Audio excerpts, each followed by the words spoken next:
La maison écologique du Bas-Saint-Laurent sera érigée au Jardin de Métis. Issue d'une mobilisation régionale exemplaire, R132 pour Éco-résidence de l'Est sera construite grâce à la collaboration d'un groupe de 50 partenaires soutenus par le créneau Éco-construction, incluant l'équipe d'idéateurs formée de 4 firmes de la région. Martin Ross. On apprend à mieux manger, on apprend à avoir des voitures électriques, mais il faut apprendre à construire de façon écologique.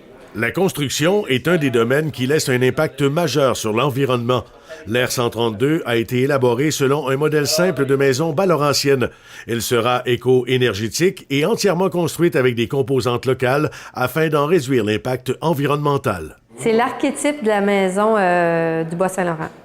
Donc, une toiture à 45 degrés, un quart de bâtiment rectangulaire très simple, fenestration optimisée au sud, 60 %, presque pas de fenestration au nord. Puis, on n'a pas de sous-sol. C'est un critère que les gens vont titiller un peu là-dessus, mais on n'a pas de sous-sol. On a décidé de faire un studio attenant pour répondre au manque de sous-sol, qu'on trouve un peu compliqué. De ce temps-ci, les gens comprennent. La force de ce projet-là, c'est justement de mettre l'accent pas seulement sur l'efficacité énergétique, aussi sur les matériaux qu'on va chercher, le plus naturel possible, les matériaux avec les plus faibles empreintes environnementales.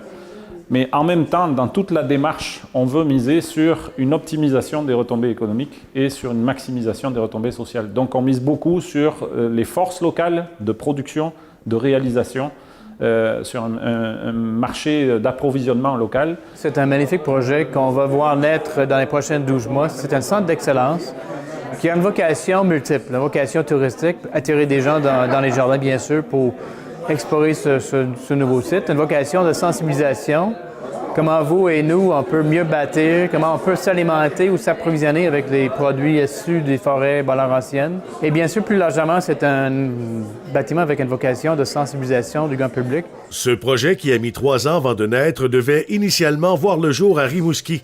Sa construction, au sein des Jardins de Métis, offrira un volet éducatif aux quelques 55 000 visiteurs qui y circulent annuellement. Le choix, quand nous faisons une maison, c'est notre choix le plus important de notre vie, en fait. Quand nous bâtissons, quand nous achetons une maison, peut-on bâtir plus vert? Peut-on acheter plus vert? Peut-on faire un geste pour l'environnement? Alors, cette maison va devenir une vitrine pour expliquer toutes ces composantes-là. On va avoir aussi une maison qui nous éduque, parce qu'on va voir le mesurage en temps réel, on va voir combien on a consommé dans la douche le matin, combien on a consommé en termes électriques. Alors, c'est une maison qui va nous parler de ces expériences. Ce nouvel attrait touristique permettra également au Jardin de Métis de diversifier et d'augmenter sa clientèle, tout en offrant une visibilité majeure aux différents partenaires impliqués. À l'exception des congés de construction, il n'y a pas beaucoup d'entrepreneurs ou des gars de chantier qui viennent ici.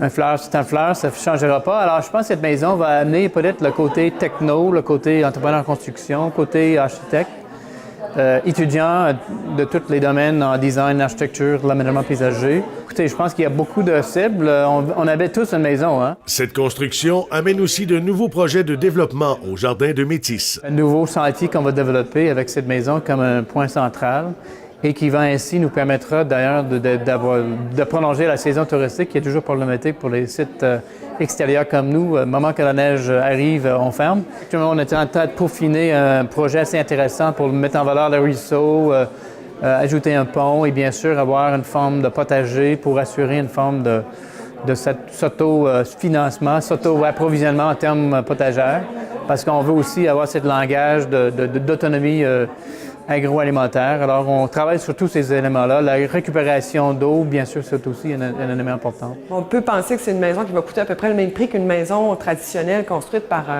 quelqu'un avec des modèles existants. Mais c'est sûr que le fait que c'est un projet pilote qui a nécessité beaucoup de main-d'œuvre, on est plusieurs dans l'équipe, on peut parler d'un projet d'un peu plus d'1 million, 1 million point 1 à peu près. C'est un projet qui est fait en synergie avec plusieurs experts de la région, qui est financé par des bailleurs de fonds publics. L'objectif de ce projet-là, c'est de faire une vitrine d'excellence sur l'éco-construction. Martin Ross, CFTFV, Rimouski.